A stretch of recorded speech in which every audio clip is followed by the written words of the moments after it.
अपने घरों में अंधेरों की शिकायत करने वालों, होता है कैसे नूर, कुरान पढ़ के देखो। अगर खुदा और रसूलुल्लाह को मना लेने की आबरू को कुछ, अगर खुदा और रसूलुल्लाह को मना लेने की आबरू को कुछ, राजी हो जाए खुदा और रसूल, कुरान पढ़ के देखो। मेरे मोहतरम असातिज़ा किराम और मेरे अहमद साथियों, अस्सलामु अलैकुम।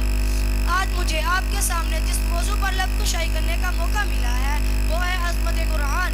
जनाब सदर, आज तक आसमान से जितनी भी किताबें उतरी वो किताबें ही हैं। तौरात, ज़बूर, इंजील, ये किताबें ही हैं। कुरान पाक अल्लाह ताला की किताब भी है और अल्लाह ताला का कलाम भी है।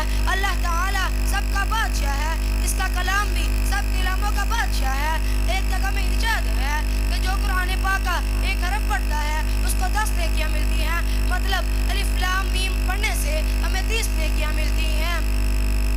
एक जगह पे अल्लाह ताला का इरशाद है कि तुम में से बेहतरीन शख्स वो है जो कुरान पाक को पढ़े और आगे बढ़ाए।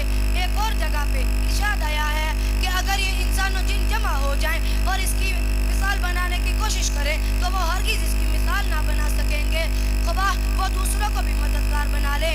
मैं अपनी तकरीर का इख्तिताम इन अल्फाज पर करना चाहूँगा। माज़ाग़ आँखें तू व शम्स चेहरा, माज़ाग़